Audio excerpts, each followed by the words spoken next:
Jeez. I think OBS has turned into some kind of malware because when I try to go live on OBS now, I get all these like warnings from Google telling me that I'm, uh, there's a security problem on my account and stuff like that. So I'm gonna have to check into that. I had to log out and log right back in.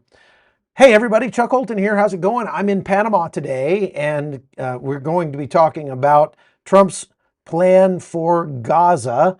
As you know, Benjamin Netanyahu, Prime Minister of Israel, was in Washington, D.C.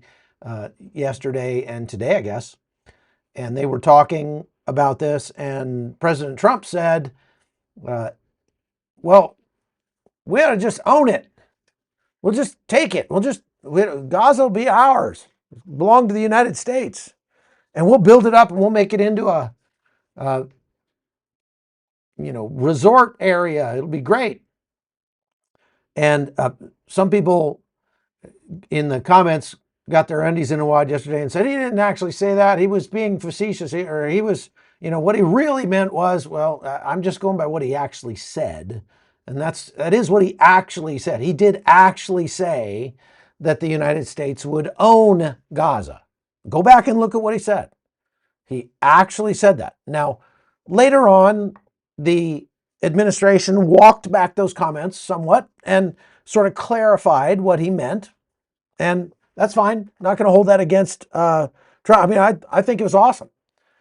I think, number one, watching President Trump is always entertaining. He's an entertainer after all. And so that's good. It's going to be a fun 4 years with him at the helm. And we're actually going to get some things accomplished, it looks like. So that's good.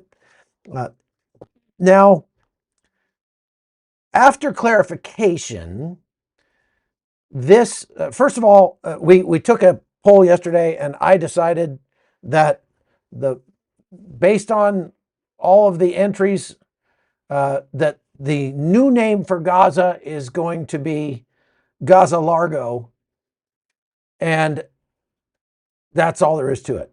That's perfect. There's going to be an amusement park. There's going to be luxury resorts, hotels. It's going to be lit. Maybe in more ways than one. It's going to be great. So Gaza Largo, as it turns out, the world set its hair on fire and said, what do you mean you're going to kick out all the Gazans? You can't do that. That's ethnic cleansing. You can't do that.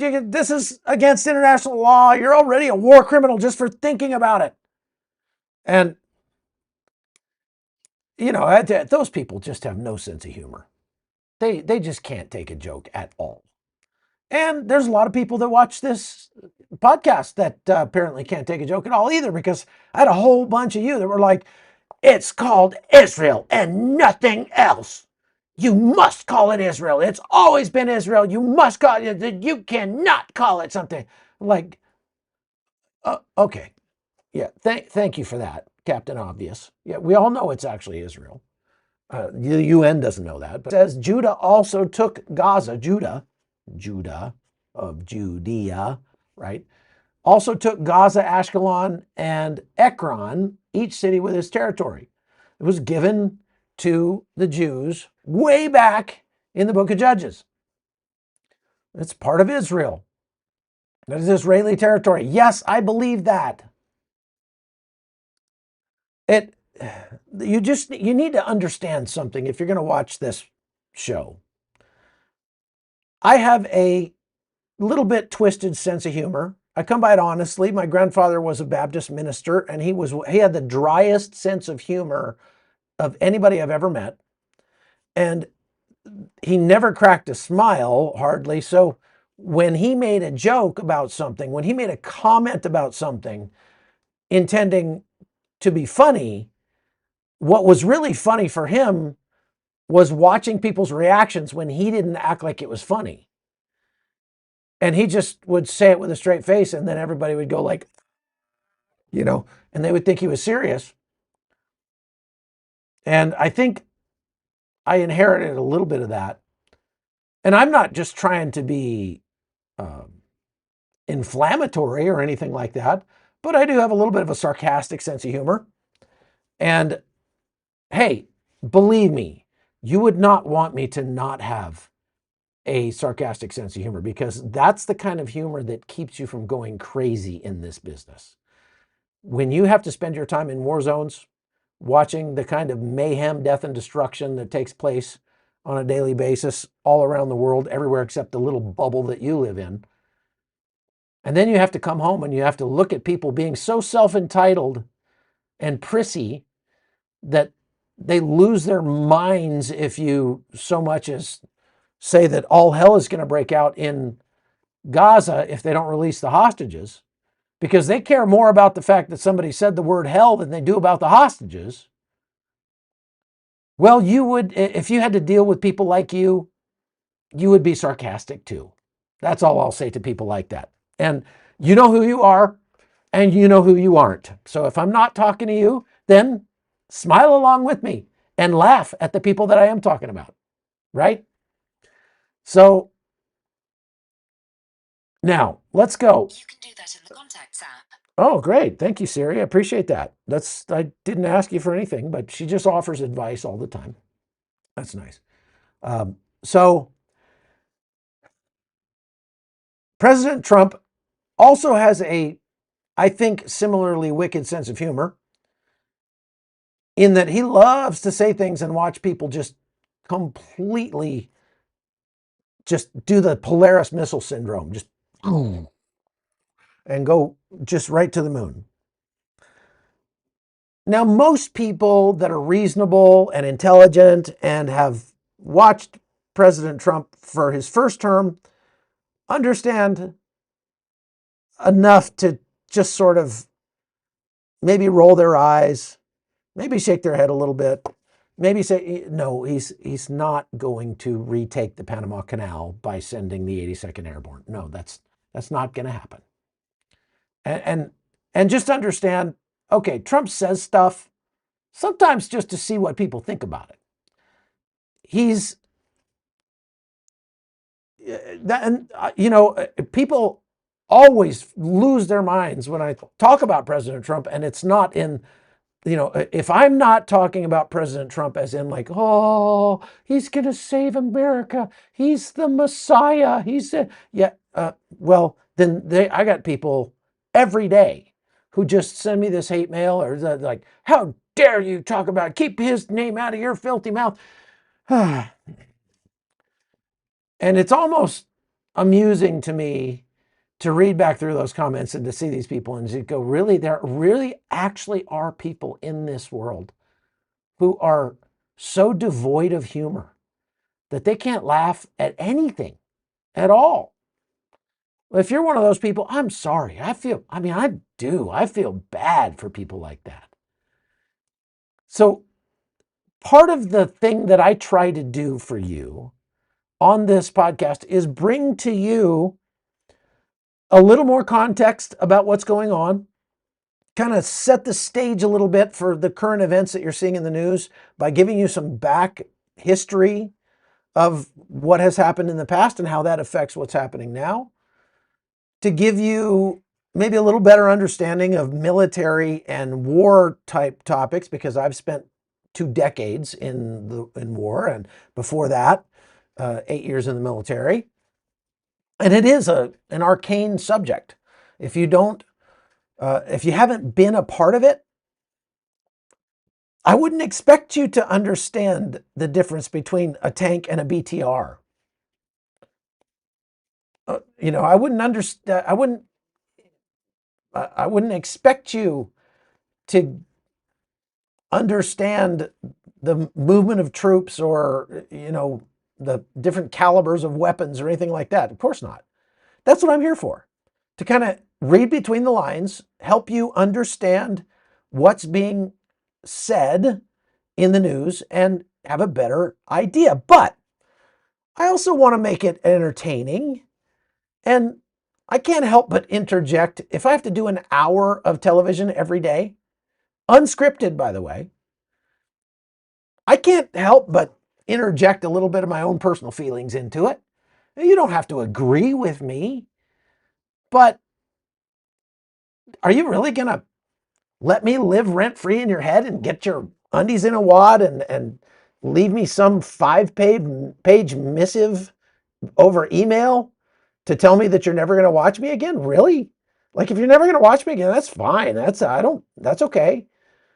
But save yourself the trouble, because I promise you, if you send me a long swan song email, I'm not going to read it. I'm not. I don't have time for that.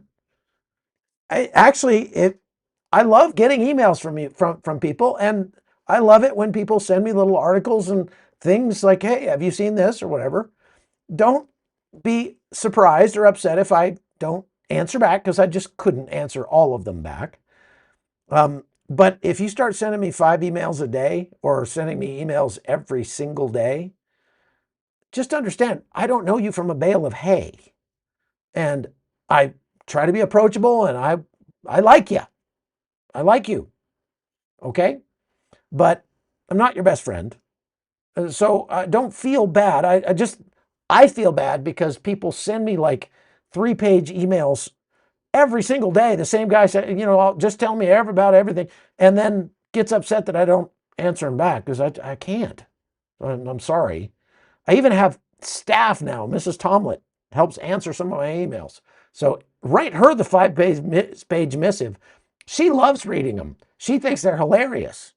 And she'll call me and go, "Dad, you got to see this. This is hilarious. You got to see what this guy wrote you." Okay. Anyway, let's get back to the topic. Let's break down what Trump really means. Now, and I'm not going to even pretend to know what Trump actually means, but let's break down what the administration is saying about the deal, or what he would like to see happen in Gaza. Now, he said, look, we just need to move those people out of there. And then when there's no more people in there, then the United States can take over from Israel. We can come in there. We don't need any troops because there's nobody to shoot at us. And then we'll go in and we'll bulldoze the place. We'll clean it all up. We'll demine it, fill in all the holes and bomb craters and tunnels. And then we'll start building there and investing, and we'll build resorts and clubs, and it'll be great. Beautiful beachfront property. What's ironic is that there are a whole bunch of people from Gaza who are now posting videos of what Gaza looked like before, and it was green and beautiful and modern and pretty, and they had beachfront resorts and things like that. And now it's a pile of rubble. You think maybe they would make the connection there, why it is now a pile of rubble. Like, maybe don't send 3,000 people from your area into someone else's area, your neighbor's area, and try to kill them all. And then those neighbors won't come in and turn your house into dust. Maybe. Is this hard? Doesn't seem like it should be that hard, really, you know? But so Trump can see the future. I mean, he can see, like, he's got vision. That's what I like about him. He's looking at Gaza and going, well, it's already been turned into a pile of rubble. All we have to do is bring a few bulldozers in and we can start building. This is great. Now, we do have this slight problem of 2.3 million people who are living in the rubble. That's bad. It's bad for them. And it sort of complicates our efforts to rebuild. So I got an idea. Let's just tell them to move. Now, in the purely technical sense, that would actually be ethnic cleansing. When you force a people group to move from their home, that's called ethnic cleansing. Actually, I was in Armenia in October of 2023 specifically reporting on the ethnic cleansing of the remaining Christian Armenians who lived in the Nagorno-Karabakh district, or Artsakh as it's more properly known, and forcibly moved to Armenia proper. And they are now internally displaced, refugees in their own country in Armenia. And who moved them out? The Azeris from Azerbaijan. So now the Trump administration says, look, it's not ethnic cleansing because we're not going to force them to leave. We're just going to give them the option. Right? I think that people should be able to leave if they want from Gaza or anywhere. If it's bad where you live, you should be able to leave that place. Nobody should be forced to live someplace that's terrible. Shouldn't be forced to live there. So let them leave. Surprisingly, well, not surprisingly, many people within the Israeli government have said, you know what, it's a good idea. Now, I don't know why they didn't have that idea along, like maybe October, November 2023. If they said, we're going to go into Gaza, so let's just open up the gates going to Egypt and let's let people voluntarily leave. And then we're going to start bombing the fire out of everything. And maybe more people will want to go vacation in Egypt for a while. But Egypt was not down with that. Israel was not down with that because obviously you're just going to push out, give them the chance to leave with your hostages. So they couldn't do that. And here's the thing. I feel like I've pointed this out for more than a year. And if you've been watching me for more than a year, you've heard me say things like this before. But the world, the United Nations, many countries around the world, including the Biden administration, tried to blame Israel for that dilemma. You have this extremely hostile group of people, numbering roughly 2.3 million, that lives right next door to your people, who just came in and slaughtered a whole bunch of your people. Not just slaughtered, but you can't even say the things that they did to the poor Israelis that live down there, and took a couple hundred hostage and took them back in there that they're now still holding. And so what's Israel supposed to do? So if we do nothing, we just encourage them to keep doing that, to do that again. That's not an option. So if we can't go in and just carpet bomb Gaza, because there's a bunch of people in there that were not involved. So we can't do that. We can't open the gates to Egypt and push them out of Gaza and, create a buffer zone in there, because that's ethnic cleansing. And they probably wouldn't leave anyway. And if they did, they would take our hostages with them. So we can't give them that option. So the only feasible option for Israel was exactly what they have actually done, which is cordon off the areas of the Gaza Strip, neighborhood by neighborhood, go through them, clear them out, destroy anything that has a military utility, and then move on to the next one. And then as these 2.3 million very hostile people move back into that area you just cleared, it's going to become an area that's going to have to be gone into again and cleared again and again and again. Some of these places have been cleared 4 or 5 times. And every time they go in there, they still find more weapons. They still find more rockets. They still find more tunnels. It's unbelievable. But the Palestinians have made it extremely abundantly clear that they're not going to stop threatening Israel. And so if Donald Trump stands up and says, well, you know what? Sounds like those people would be better off living somewhere else. He's not wrong. He's not wrong.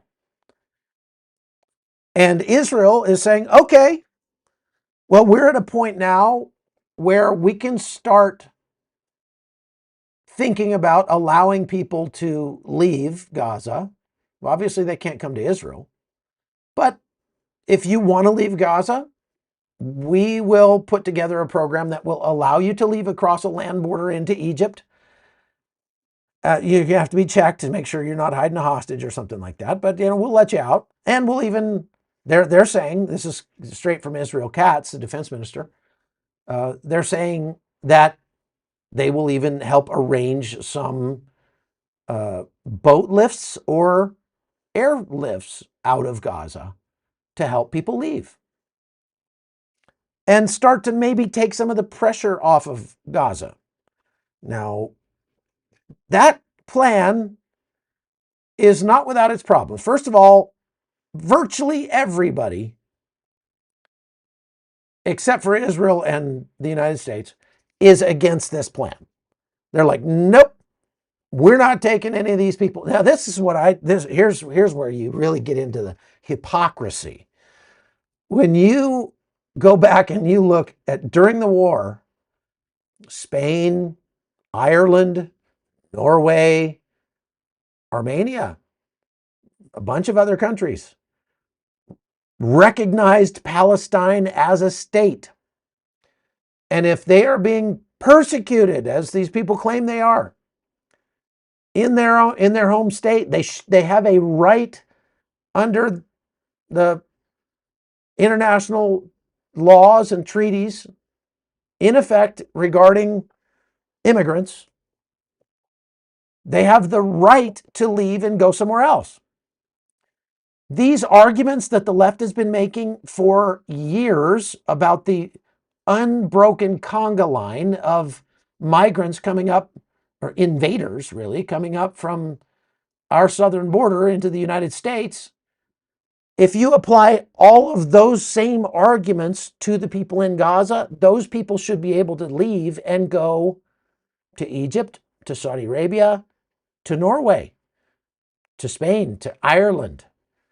As a matter of fact, those countries would pretty much have an obligation to take them in. And that's the point that Israel Katz is making. They have an obligation to take them in. And if they don't, they expose their own hypocrisy. How do you feel about that? Do you think people from Gaza should be allowed to leave if they want to? Now, I hear what many of you are thinking right now. You're saying they're just going to go be terrorists somewhere else, and that can't be good. True. Very likely true. I have met Gazan refugees. I was in Greece 2 years ago with Michael Yan, and we were traveling around doing some reporting on immigration and the giant Trump-esque border wall that Greece has built between them and Turkey, which Turkey regularly likes to go up and attach trucks to and pull it down and let migrants go across into Europe. And we stopped at a refugee camp, I guess, for lack of a better term, immigrant camp in an area kind of out near Alexandropoli. And it was full of Kurds and Palestinians from Gaza. And I sat down with them. I walked into the camp. It was a Sunday. The camp was wide open. It's a place for them to live. It's not a prison. They're not locked in there. So they can come and go. So I walked in there and walked around, and these guys were like, hey, sit down and have tea with us. And I said, okay. I sat down and said, where are you from? I'm from Gaza. Where are you from? I'm from Kurdistan, northern Iraq. And I was like, wow, amazing. So, I got talking to them. Friendly guys, nice guys. So, yeah, I like what somebody said in the chat there, that these are the same people, the people who are saying absolutely not, Trump cannot give these people the ability to voluntarily leave Gaza. They have to stay in Gaza. Gaza is their homeland. They can't be kicked out of Gaza. Are the exact same people who were saying that Israel was an apartheid state that was making Gaza into an open air prison when Israel didn't want them to leave because they might take their hostages with them. So The hypocrisy in the media now is reaching nuclear levels. It's really getting up there. Um, it's also interesting to me that throughout the entire war and long before that, for the entirety of my lifetime, really, when you heard the media talk about Gaza, Gaza was a giant refugee camp for people whose true homeland was in Israel. And Israel just needed to go away so that these people could return to their true homeland in Israel. They have this right of return, and they still carry symbolic keys around their necks and keys to their home in the north, you know. And now those same people are saying you cannot kick the Palestinians out of Gaza. It's their homeland. All this time, they've been saying that Gaza was not their homeland, that Israel was their homeland. Now that Trump wants to give them the President Trump, sorry, I get lambasted by people that I don't call him President Trump. Okay. President Trump wants to give them the ability to leave if they want to. And now those people are saying, no, no, that's their homeland. You can't kick them out of their homeland. Now, when you talk about the logistics of something like this, you're talking about a pretty serious movement of people. It wouldn't be easy to clear out Gaza. 2.3 million people is a lot of people. Um, there are various historical examples of times when nations, peoples decided, you know what, we just can't live next to these people over here. There's just irreconcilable differences. And so we're going to move out of the neighborhood and go somewhere else. Or the stronger neighbor said, we don't like you. You're going to move out and go somewhere else. And they just forcibly displaced people. So, I mean, that's what Azerbaijan did in Armenia, or to the Armenians in Artsakh back in 2023. They came in one day. There was still 120,000 people, Christian Armenians, living in Artsakh, and they came in with the Azeri military and just said, they just started killing people. And they said, this is ours now. We're taking this over. No more discussions. We're done. It's ours. They did that with the permission of Russia, by the way, who was supposed to be protecting the people in Artsakh, and it did just the opposite. But when they did that, the world, anybody that was paying attention said, hey, that's ethnic cleansing happening over here. Hello. I was saying that. I was reporting on it. And Azerbaijan was saying, no, it's not ethnic cleansing because they don't have to leave. They can stay if they want. We'd be very, very happy if they'd stay. Yeah, right. Well, when the first few Armenians show up missing significant body parts, like from the neck up, that's a pretty strong message that you're not really welcome here anymore. I mean, maybe that's just me. But the Armenians knew that life in Artsakh under the government of Azerbaijan was going to be a living hell. And so they left voluntarily, sort of.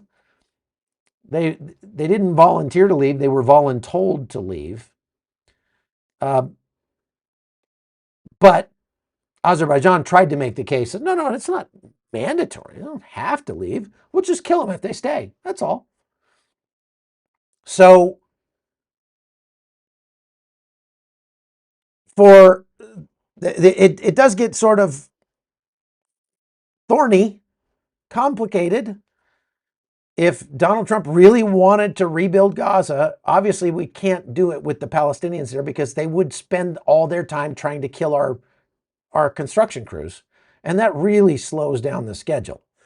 You know, when the people you're building a resort for make a habit of trying to murder you and your coworkers every day when you come to work, it does tend to slow down the timeline a bit. So you would have to either get them out of there. I mean, that would, I don't see any other option. I mean, you'd have to get the Palestinians out of there if you were going to send Americans in to rebuild, because they're not going to, the Palestinians won't stop trying to kill us. That's all they know is hate. And so they, for even if you make it voluntary, even if you paid them to leave, you know, hey, we'll give everybody $1,000 if you pick up and just leave for 2 years. Then you can come back. But 2 years, you got to take your $1,000, you got to stay out of Gaza for 2 years. Something like that. Even if you did that, most of the Palestinians would not leave. And now they're crying and saying, oh, but Gaza is our homeland. Okay, fine. Trump's trying to rebuild your homeland for you. He's trying to do you a favor. Now, did I not say at the beginning of this war that the United States would end up paying for rebuilding? Have I not said that all along? And now that's part and parcel of the day after plan for Gaza, is for the United States to pay to rebuild it. Better idea would be to open it up to investors, let investors come in and rebuild it, take the risk, put the money into it, and then potentially reap the rewards.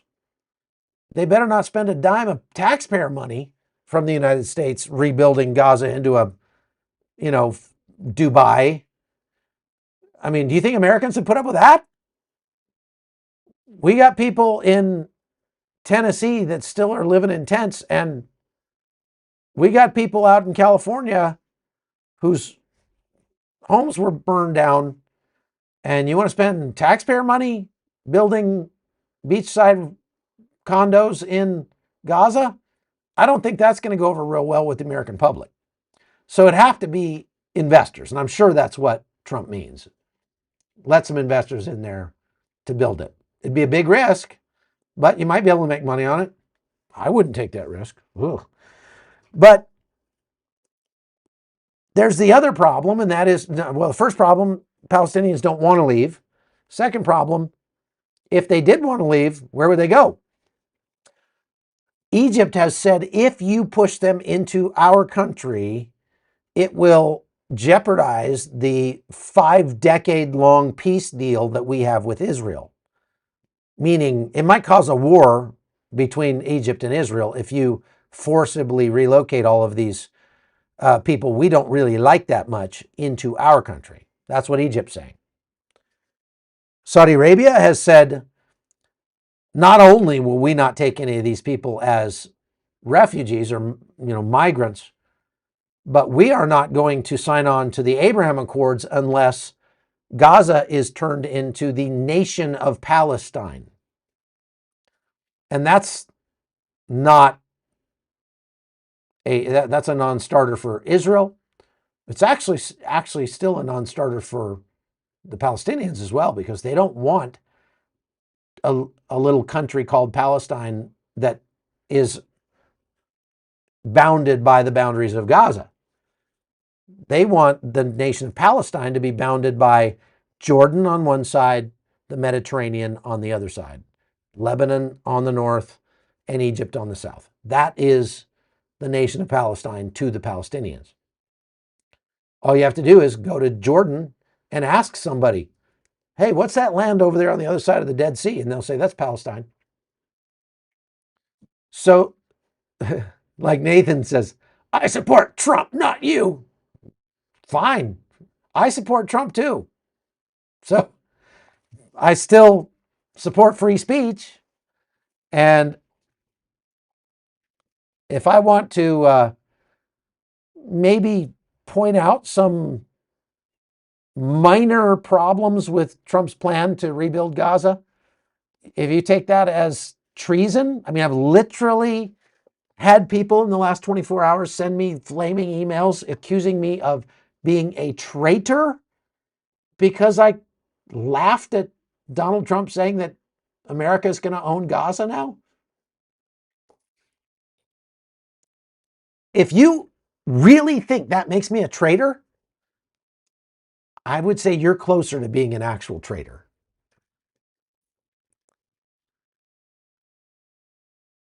So, just as a thought experiment, let's talk about where the people from Gaza could go. Where could we take 2.5 million people? Because here's what I thought. Wouldn't it be great if you could find another people group somewhere else in the world who are being regularly attacked or persecuted by their neighbors, threatened by their neighbors, maybe, and then just talk them into switching.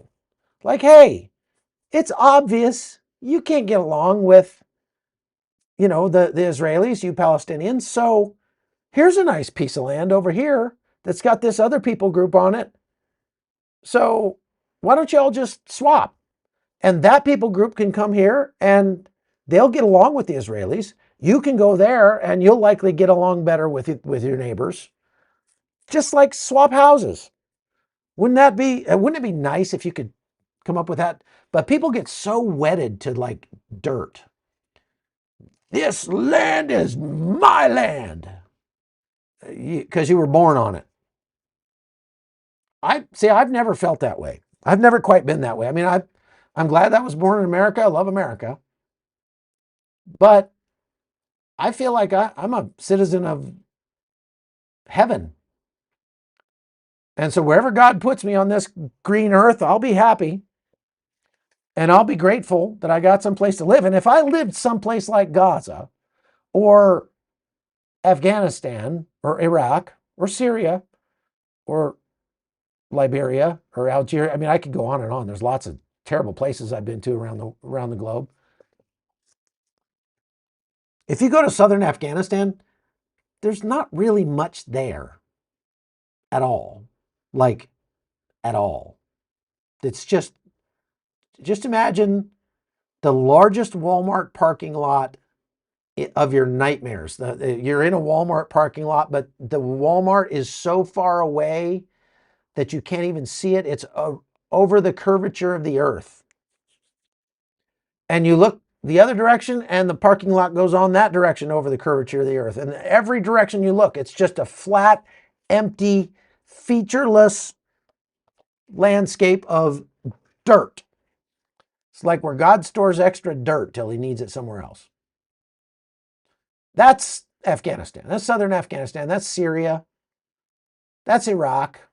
A lot of places are like that. It's just dirt and dust and not much nice.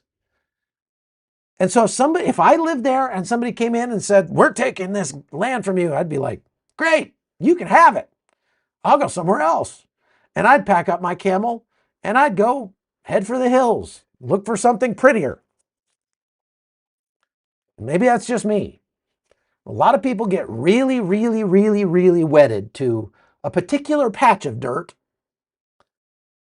And if that patch of dirt is beautiful and productive and profitable, okay, I can see not wanting to give it up. But if it's just a patch of sand and there's no actual water there, it's just, it's a big beach without the water, then why would you keep it? I don't understand that.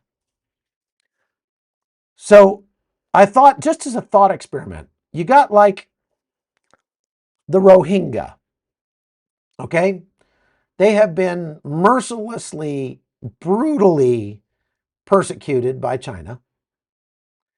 And they're about the same number of people as the Palestinians in Gaza. So why don't we go to the Rohingya and say, hey, you guys move to Gaza and the Palestinians have moved to Burma, Myanmar, and it's greener there. And you can grow things. It'd be great. And the Rohingya probably would just be glad to be away from China. So it's a win-win.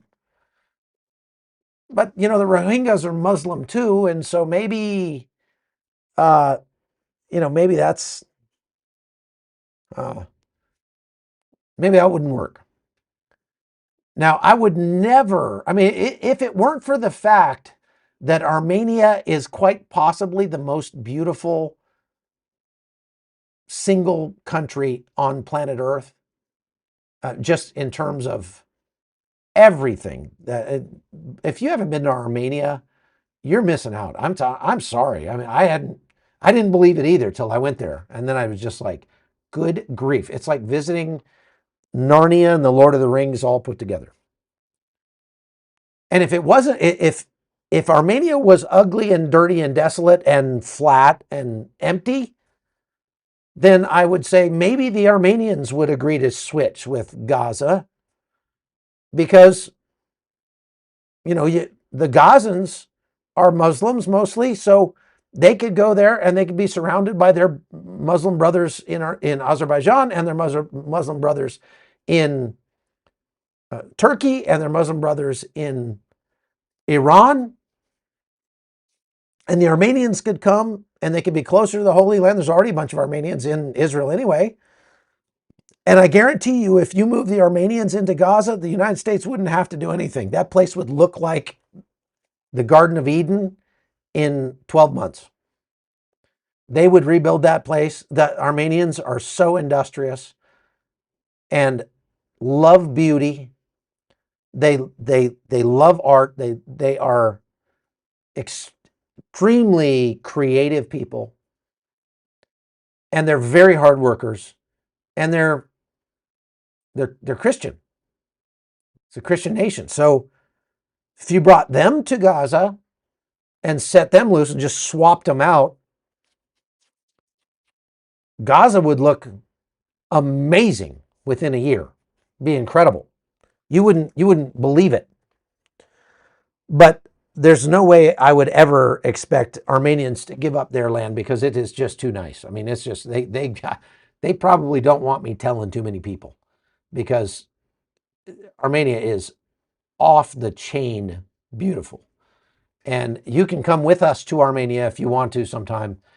We do tours there every year, and we've got one going in June. If you're interested, just go to info@holtonnews.com. Maybe Amy can put the email address up in the chat. Just go to info@holtonnews.com and send me an email and tell me you're interested in going to Armenia with me, and we'll see if we can add you to the waiting list. I think we're full. We might have one room left. I'm not sure.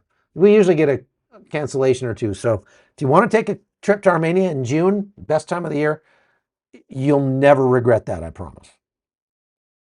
Now, I'm not seriously advocating that we should bring the Uyghurs or the Rohingya or somebody, or the Kurds or Yazidis into Gaza and send the Palestinians to their homeland, because none of those people want to live in Gaza. Who wants to live in Gaza?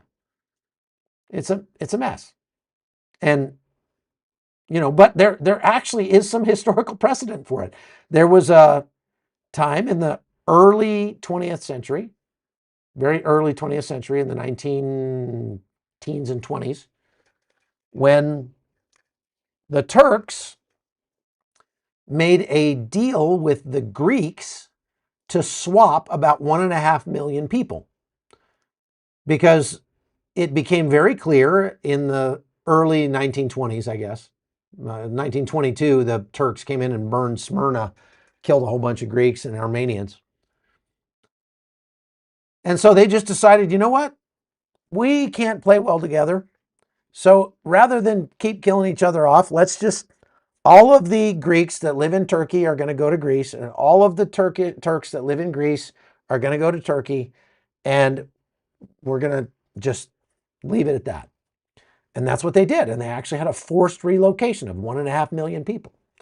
Now, we're a little more civilized, or I guess progressive nowadays than they were back then. And so nobody in today's day and age, except maybe the Russians, would consider forcing, and the Azeris, forcing hundreds of thousands of people to flee their homes against their wishes. But it's just too bad that there's not something like that. And so all of that to say, what is the actual solution? I would submit to you that Donald Trump's plan, however perhaps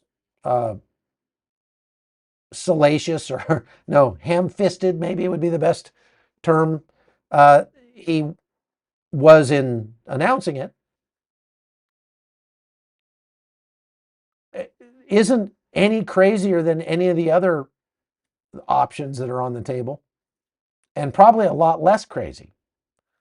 So I'll just run down the list here of the points, point by point, what they're talking about now in terms of this deal. I listed them all out here. Number one, U.S. takes control over Gaza once Israel has completely ended the conflict. Once the fighting is over and there's nobody left that wants to fight, then the U.S. takes over Gaza. President Trump says we don't need to send the military in to do that because there won't be anybody left that doesn't like us. That's optimistic. Okay. The plan involves relocating approximately 2 million residents of Gaza to other countries, described as voluntary departure by Israeli officials. But of course, the rest of the world is saying that looks a whole lot like forced displacement.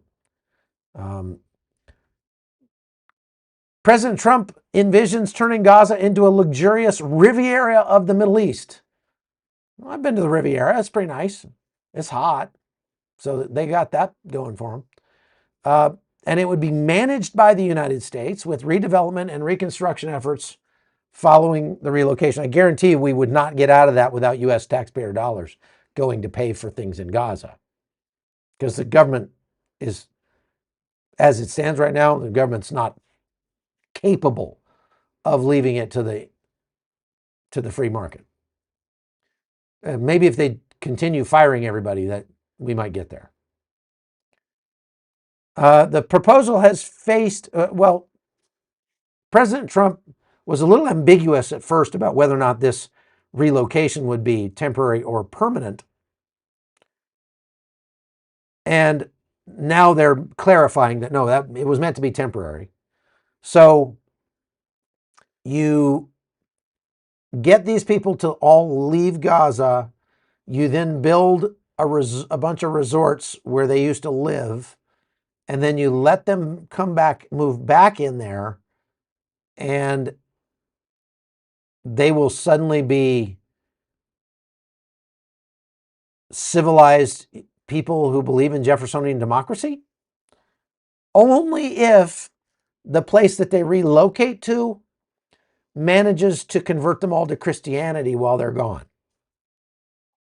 That's the only way that would not turn into an absolute clown show of violence on the back end.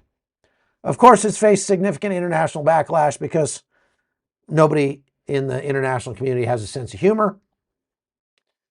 They're decrying how it's going to destabilize the region, blah, blah, blah. Oh, because the region is so stable now. Yeah, it's such a stable region now that this will destabilize it if they talk Gazans into leaving. Let me just get down to the real reason why everybody says this wouldn't work. Aside from the logistical concerns, I mean, we're Americans. We could figure it out. The real reason the world is saying this isn't going to work is because it would take the pressure off of Israel. The United Nations, Norway, Spain, Ireland, the Biden administration, all of these leftists, they don't give a rip about the Palestinians. They don't care about Palestinian suffering. They don't care about Palestinian kids starving to death. The only thing they have in the front of their mind is their hatred for Israel. Point, period, end of story. That's it. They hate Israel, and they hate Israel so badly that they would gladly force those couple million Palestinians to live there, and really in the back of their minds hope that they would be miserable and suffering and starving to death and dying of cholera, whatever. So far, I've not seen, during this war, I've seen Israel sending medics into Gaza to treat the Gazans. I've seen Israel pumping millions of gallons of fresh water a day into Gaza for free, providing electricity, allowing hundreds of trucks worth of aid, even though they know that aid is going to go to aid their enemies before it helps the people. Bringing wounded and sick Gazans out of Gaza during the war and treating them in Israel for free.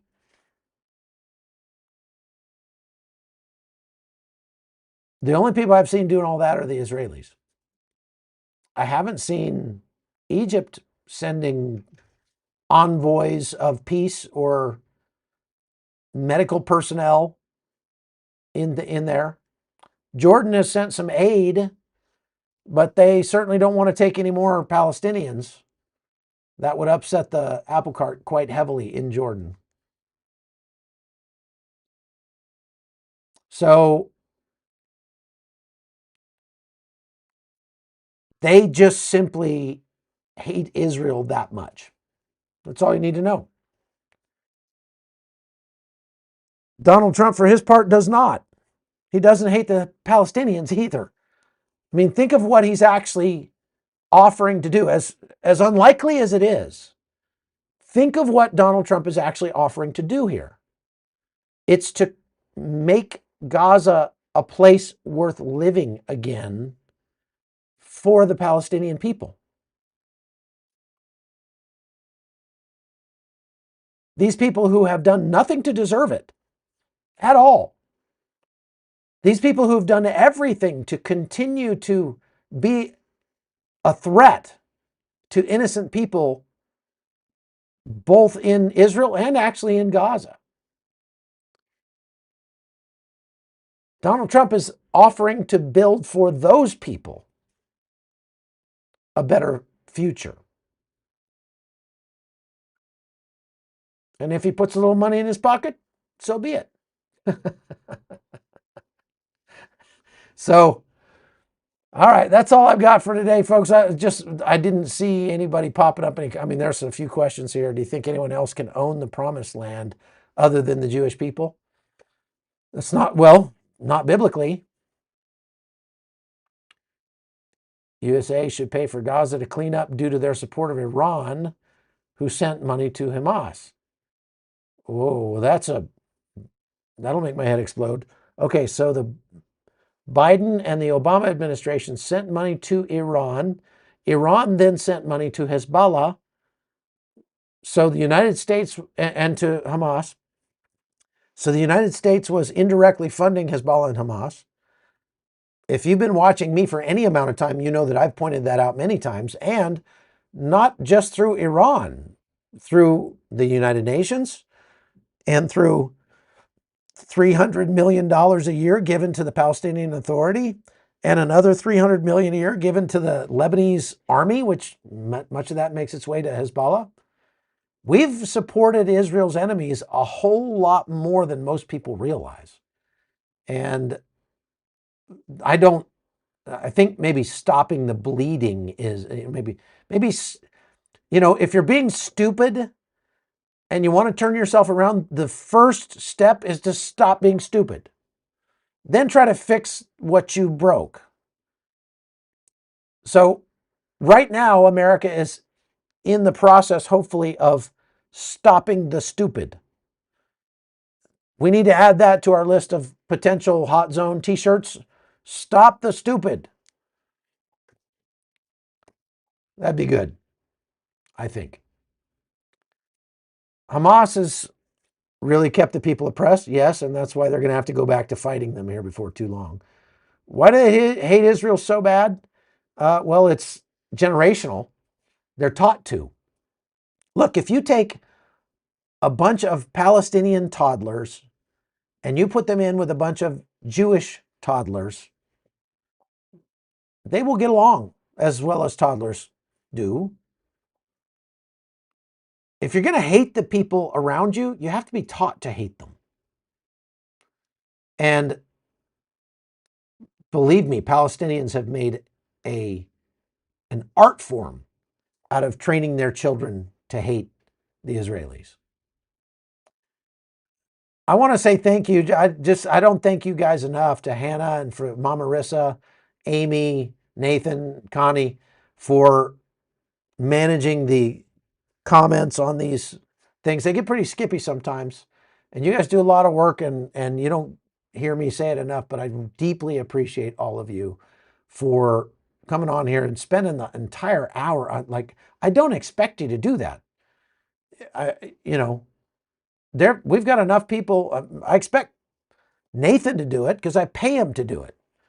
I expect Connie to do it because I let her sleep in my bed at night. Actually, more like the other way around, but whatever. But I don't expect you guys to do it. And I want you to know that I am very grateful to you for that. Mama Rissa says, vodka is horrible. Well, you just never tried the right vodka. I'm not a big fan of vodka or alcohol at all, but if you go to Armenia, the people there make their own everything. And vodka is on the list for sure. And when you go visit somebody at their home, it's traditional to have a little tiny shot of vodka just as a way of saying that you're their friend. I'm your friend, and so I will drink this deadly concoction that you're brewing up in an old car radiator in your basement to show you that we're friends. That's essentially what you're doing.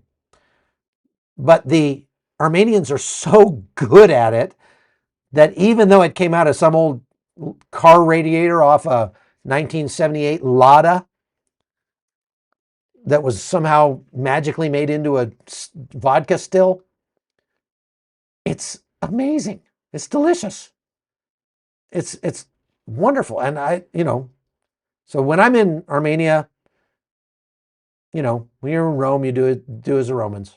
And I'm sure I'm going to get lots and lots and lots of hyper-fundy hate now from people who go, you should never I'd rather kiss the southbound end of a northbound mule than let alcohol cross my lips. Okay, good.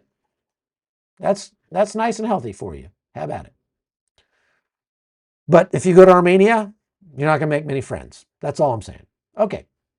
All right. Love you guys. God bless you. And we will see you again next time. Hope you have a great rest of your day. I am going to go for a run because I am so tired.